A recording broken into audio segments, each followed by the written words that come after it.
খিটি খিটি কৰি এজান তাতে বৈ আছিলা, তাতে বৈ আছিলা দুপদীৰ শুৱলা মাত।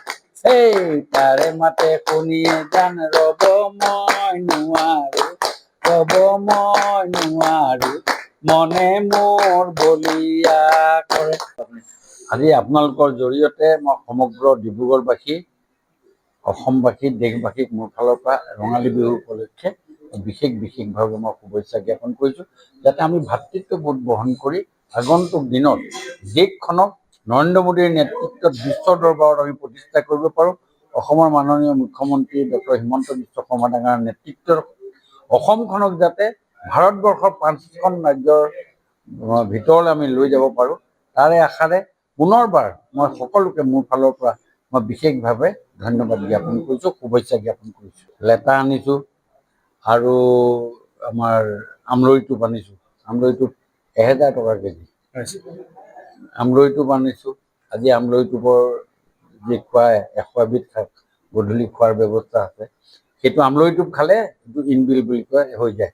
আৰু তেনেকৈ কৰি আনিছোঁ, কচু আনিছোঁ, নগা টেঙা আনিছোঁ। মানে খোৱাৰ এতিয়া পৰিৱেশটো আপুনি দেখিছে, আজি গৰম পৰিছে যথেষ্ট, খোৱাৰ এটা পৰিৱেশ আছে। সেই পৰিৱেশটো লগত ৰজিতা খুৱাই এই বহাগৰ ধৰক প্ৰথমেই আজি নাই হোৱা যদি কাইলৈ হ'ব, কিন্তু এটা পৰিৱেশ আছে। আৰু এই পৰিৱেশটোৰ লগত ৰজিতা খুৱাই আজি যিহেতু ঘৰতে থাকিম, ৰাইজসকল আহিছে, তেখেতসকলৰ লগতে একেলগে স্বাস্থ্য গ্ৰহণ কৰিম। খিটি খিটি কৰি এজান তাতে বৈ আছিলা, তাতে বৈ আছিলা দুপদীৰ শুৱলা মাত।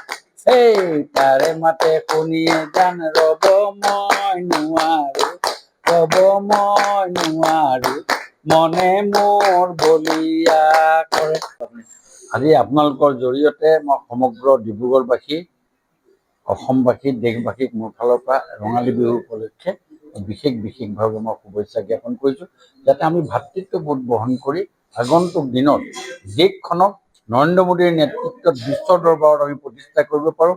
অসমৰ মাননীয় মুখ্যমন্ত্ৰী ডক্টৰ হিমন্ত বিশ্ব শৰ্মা ডাঙৰীয়াৰ নেতৃত্বত অসমখনক যাতে ভাৰতবৰ্ষৰ 5খন ৰাজ্যৰ ভিতৰলৈ আমি লৈ যাব পাৰোঁ, তাৰে আশাৰে পুনৰবাৰ মই সকলোকে মোৰ ফালৰ পৰা মই বিশেষভাৱে ধন্যবাদ জ্ঞাপন কৰিছোঁ, শুভেচ্ছা জ্ঞাপন কৰিছোঁ। লেটা আনিছোঁ আৰু আমাৰ আমৰলি টোপ আনিছোঁ।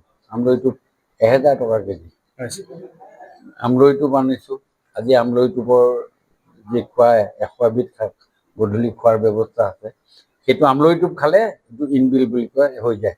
আৰু তেনেকৈ কৰি আনিছোঁ, কচু আনিছোঁ, নগা টেঙা আনিছোঁ।